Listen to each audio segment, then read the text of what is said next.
खित्ते की एक बड़ी खबर, हसीना वाजिद अपने मुल्क से फरार हो गई हैं और वो फौजी हेलीकॉप्टर में बहुत ही मुश्किल से अपनी जान बचाकर अपने हमदर्द, अपने सबसे बड़े सपोर्टर मोदी जी के पास पहुंच गई हैं। My God! लगता यही है कि कुछ दिन को के भारत के मीडिया ये खबरें फैला रहा है कि शायद वो फिनलैंड चली जाएं, चाहे शायद वो यूके चली जाएं, लेकिन मेरा अपना ख्याल यही है कि शायद वो कुछ दिन, आज की रात तो कम से कम दिल्ली में गुजारेंगी। उसके बाद कल क्या होता है वी डू नॉट नो, लेकिन भारत बहुत परेशान है। भारत इस वक्त इस कदर परेशान है कि उनको समझ नहीं आ रही कि वो किस तरह रिएक्ट करें। देखो देखो दरिंदगी चेहरे से टपकती है। नमस्कार दोस्तों, जय हिंद। तो दोस्तों, बांग्लादेश के हालात के बारे में आपको पता ही होगा। इस समय जो शेख हसीना है वो इंडिया आ चुकी हैं। अब यहाँ से कहाँ जाएंगी वो आगे पता चलेगा। लेकिन आपने जैसा कि इंट्रो में देखा, ये भिखमंगे पाकिस्तानी खुशियाँ ज़्यादा मना रहे हैं और इनकी तो हमेशा से आदत रही है पाकिस्तानियों की पहले से खुशियाँ मनाना। जैसे कि अफ़गानिस्तान जब तालिबान आए थे तब इन भिखमंगों ने बहुत ज़्यादा खुशियाँ मनाई थी कि तालिबान ने गुलामी की जंजीरें तोड़ दी हैं, भारत का सारा इन्वेस्टमेंट डूब गया, भारत को भगा दिया हमने अफ़गानिस्तान के अंदर से। आज उसी अफ़गानिस्तान को लेके, उसी तालिबान को लेके ये भिखमंगे रोना रोते हैं और वही हाल अब इनका बांग्लादेश को लेके है। ये लोग सोच रहे हैं कि भारत की सारी इन्वेस्टमेंट डूब गई है। अब वही वक्त से पहले खुशियाँ मना रहे हैं, बाद में चल के ये रोएंगे। और आगे मज़ेदार इस वीडियो में आप देखने वाले हैं, ये भिखमंगे भारत के बारे में बात कर रहे हैं कि भारत के अंदर शायद ऐसा हो सकता है जैसा बांग्लादेश के अंदर हुआ है। मतलब कि खुद की हालात ख़राब हैं पाकिस्तानियों को, खुद को दिख रहा है कि बलूचिस्तान के अंदर ये भिखमंगे क्या कर रहे हैं, मासूम लोगों को मार रहे हैं। लेकिन बात इनको करनी है भारत के बारे में कि भारत के अंदर ऐसा कुछ होगा। बाकी चलते हैं इस वीडियो की तरफ, लेकिन उससे पहले अगर आपको ये वीडियो पसंद आए तो लाइक करना, चैनल को अभी तक आपने सब्सक्राइब नहीं किया तो प्लीज़ चैनल को सब्सक्राइब जरूर कर लेना। खित्ते की एक बड़ी खबर, हसीना वाजिद अपने मुल्क से फरार हो गई हैं। आपको पता है कि 2009 से बांग्लादेश के राज सिंहासन पर बुराजुमान ये 76 साला शेख हसीना जो है इन्हें बिलाखिर मुल्क छोड़ना पड़ा है। कॉलेज के निहत्ते लड़कों की जानिब से कोटा सिस्टम के खिलाफ आपको पता है तहरीक चल रही थी, जिसने जमहूरी डिक्टेटर हसीना वाजिद का बोरिया बिस्तर आखिरकार गोल कर दिया। मीडिया रिपोर्ट्स के मुताबिक हसीना वाजिद जाने से पहले शायद अपना वीडियो बयान रिकॉर्ड कराना चाहती थी, लेकिन देख लें कि उन्हें ये मोहलत भी नहीं मिली और वो फौजी हेलीकॉप्टर में बहुत ही मुश्किल से अपनी जान बचाकर अपने हमदर्द, अपने सबसे बड़े सपोर्टर मोदी जी के पास पहुंच गई हैं। वो आपने सुना होगा ना कि पहुंची वहीं पे खाक जहां का खमीर था, यहाँ बिल्कुल फिट बैठता है। अब्दुल बासित साहब, एक्सपेक्टेड था ये जाएंगी, लेकिन इस तरह जाएंगी, इतनी जल्दी जाएंगी, इसी हफ्ते चली जाएंगी, फरार हो जाएंगी, कैसे देख रहे हैं पूरी सिचुएशन को? जी बहुत शुक्रिया Fiza for having me on your show. आज हम यौम इस्तेसाल कश्मीर भी मना रहे हैं और दूसरी तरफ आई एम श्योर बांग्लादेशी यौम निजात मना रहे होंगे, क्योंकि जिस तरह आपने बिल्कुल अपने इब्तिदाई में सही कहा, बज़ाहिर तो वो लगती थी कि डेमोक्रेटिक हैं, लेकिन वो एक अथॉरिटेरियन माइंडसेट के साथ रूल कर रही थीं और ऐसे लोगों का फिर बिलाखिर यही अंजाम होता है। बहरहाल शेख हसीना चूँकि डेमोक्रेटिक खातून नहीं थीं तो भागकर वहीं गईं, जिस तरह आपने कहा जहाँ का खमीर था, तो भारत ही उनकी पनाह गाह है। अब देखना यह है कि आगे वो क्या करती हैं।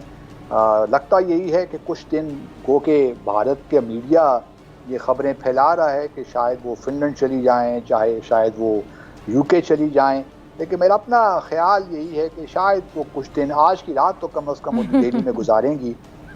उसके बाद कल क्या होता है वी डू नॉट नो, लेकिन भारत बहुत परेशान है। भारत इस वक्त इस कदर परेशान है कि उनको समझ नहीं आ रही कि वो किस तरह रिएक्ट करें। तो I am waiting for the ministry for external affairs कि वो बताएंगे कि वो क्या रिएक्शन उनका आता है, क्योंकि इस वक्त एक मुश्किल सिचुएशन में तो भारत आ गया है। क्योंकि उसने पिछले, अगर देखे जब से शेख हसीना आई हैं, उनकी कोशिश यही है कि वो बांग्लादेश को अपने सैटेलाइट स्टेट की तरह ट्रीट करते रहे हैं। तो शेख हसीना ने भी अपनी जो सारी स्टेट की जो सॉवरेंटी है वो भारत के खाते उनके हिस्से में डाल दी। तो एक सिचुएशन ये भारत के लिए बनी तो है, इसीलिए वहाँ का मीडिया सारा इल्ज़ाम जो है पाकिस्तान के साथ लगा रहे हैं, वेस्टर्न दुनिया को मोरल इल्ज़ाम ठहरा रहे हैं कि शायद ये इनकी मिली भुगत थी जिसकी वजह से ये सारा मामला हुआ। अच्छा, आपने बड़ा, आपका सेंस ऑफ ह्यूमर मुझे बड़ा अच्छा लगा। आपने जो कहा कि आज की रात तो एटलीस्ट वो भारत में ही रुकेंगी, अब कल सुबह या कितने दिन बाद वहाँ से कहाँ जाती हैं ये खबर सामने आ जाएगी। आपने कहा भारत बड़ा परेशान है, उनका मीडिया भी, अगर आप उनको अभी सुन रहे होंगे, आप भी उनके चैनल्स को देखा होगा तो वाकई बड़ी परेशानी नज़र आ रही है। लेकिन अब्दुल बासित साहब, ये बांग्लादेश को तो भारत ने खुद अपना बेबी बनाया हुआ था। हसीना वाजिद साहिबा कहाँ से डिक्टेशन लेती रही सबके सामने, और आज ये दिन भी इनको देखना पड़ा। तो मोदी ने तो खुद को, आपको याद होगा कि बांग्लादेश की आज़ादी की लड़ाई में उन्होंने कहा मैंने हिस्सा लिया था, ये इतराफ़ नरेंद्र मोदी खुद कर चुके हैं, आपको पता होगा। अब इतना परेशान हो गया भारत। ये तो देखा होता ही है ना, चूंकि जब मोदी साहब ने विजिट किया था बांग्लादेश 2015 में, तो उन्होंने डंके की चोट में ये कहा था कि जी मुफ्ती बहानी साहब ने कहा, हमने बनाई, और हमारा बांग्लादेश की सो कॉल्ड आज़ादी में बहुत बड़ा एक अमल दखल है। तो बड़ी इंटरेस्टिंग सिचुएशन डेवलप हुई, क्योंकि वेस्ट बंगाल की जो चीफ मिनिस्टर है ममता बनर्जी, उन्होंने जब ये सारे हंगामे हो रहे थे बांग्लादेश में, तो उन्होंने कहा कि जी जो भी बांग्लादेश से शेल्टर लेना चाहता है हम उनको शेल्टर देने के लिए तैयार हैं। तो हिस्ट्री इन रिवर्स शुरू हो गई है। एक ज़माना, और फिर जो सेंट्रल गवर्नमेंट थी मोदी साहब की, उन्होंने बड़ा एहतजाज किया ममता बनर्जी से कि आप इस किस्म की स्टेटमेंट किस तरह दे सकती हैं, हम तो बिल्कुल वेलकम नहीं करते। और फिर बांग्लादेश की जो मिनिस्ट्री थी, उन्होंने ख़त भी लिखा भारत को कि जी देखिए ममता बनर्जी यहाँ पे टेररिस्ट और एक्सट्रीमिस्ट जो एलिमेंट्स हैं उनको इंसाइट कर रही हैं। तो मैं ये बताने की कोशिश कर रहा हूँ कि भारत ने शेख हसीना के होते हुए एक लिहाज से बांग्लादेश को तरक्की की राह में, मैं समझता हूँ कि रुकावट बने। और ठीक है, पिछले कई सालों से बांग्लादेश की इकॉनमी बहुत अच्छा काम कर रही थी, पाकिस्तान ने, हमारे यहाँ से भी लोगों ने जाकर वहाँ इन्वेस्टमेंट की। लेकिन पिछला एक साल अगर आप देखिए, जब से, और ख़ास तौर पे जब जनवरी में इंतखाबात हुए, उस वक्त से लेकर अब तक तो हालात बहुत ही कशीदा हो गए, इसीलिए बांग्लादेश को IMF भी जाना पड़ा। लेकिन असल मामला जो है ना फिज़ा, वो है कि जहाँ सोशियो इकनॉमिक, ख़ास तौर पे इकनॉमिक सिचुएशन जब ख़राब होती है, तो और उसके साथ साथ अगर पॉलिटिकल सफोकेशन भी हो जाए, तो फिर ऑब्वियसली हालात बहुत ही गंभीर हो जाते हैं। अब्दुल बासित साहब, ये जिस तरह भारत की अगर हम बात करें तो वहाँ पे भी बेरोज़गारी की जो शरह है वो आपके सामने है कि बहुत से लोग हैं जो बेरोज़गारी का शिकार है।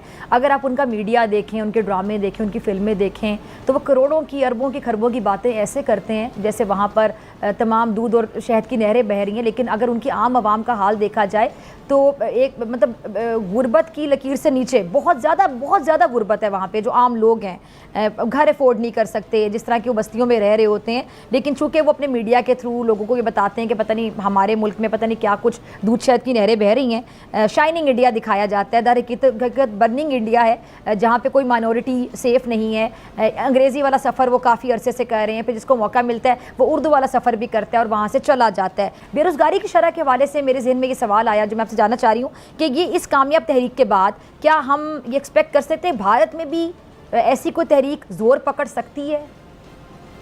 नहीं, मेरा नहीं ख्याल कि इस किस्म की तहरीक जोर पकड़ सकती है। उसकी देखिए बुनियादी वजह यह है कि भारत में आप उनसे इत्तेफाक करें, इख्तिलाफ करें, लेकिन एक इंतखाबात का जो अमल है उस पर कुछ ज़्यादा आवाज़ें नहीं उठती। भारत में ऐसी कोई सूरत हाल नज़र नहीं आती। आपने बिल्कुल बजा फरमाया कि वहाँ पे बड़ी पावर्टी है, इकनॉमिक सिचुएशन ऐसी नहीं है जहाँ पे जैसे में दिखाई जाती है।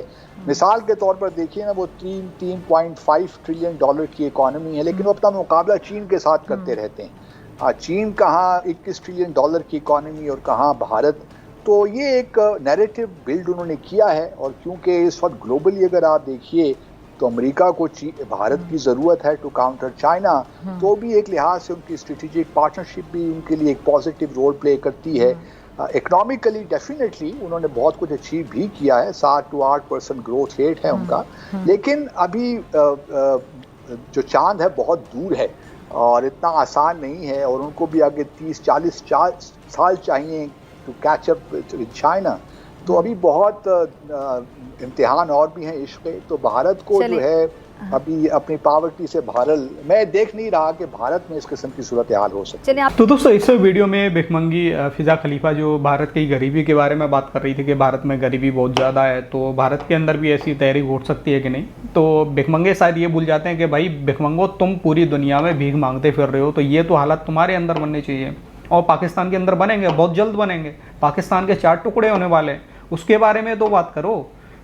बलूचिस्तान के अंदर क्या हो रहा है उसके बारे में बात करो। और इस वीडियो में ये जो जिहादी अब्दुल बासित जो बोल रहा था कि मतलब बांग्लादेश भारत की वजह से ग्रोथ नहीं कर पा रहा, ग्रो नहीं कर पा रहा, तो भिखमंगो ये जो बोल रहा था कि मतलब हमारे पाकिस्तानी बांग्लादेश के अंदर इन्वेस्टमेंट कर रहे हैं, अपने देश के अंदर करो ना, पूरी दुनिया में भीख मांगते फिर रहे हो, अपने देश के अंदर इन्वेस्टमेंट करो, क्यों नहीं करते? बांग्लादेश में जाके इन्वेस्टमेंट करोगे, उससे खड़ा करोगे। बाकी दोस्तों ये भिखमंगे इस समय तो खुशियां मना रहे हैं, लेकिन वही है ना, पहले से खुशियां मनाते हैं ये लोग और बाद में यही लोग खून के आंसू रोते हैं। बाकी आपका क्या कहना है इस वीडियो के बारे में?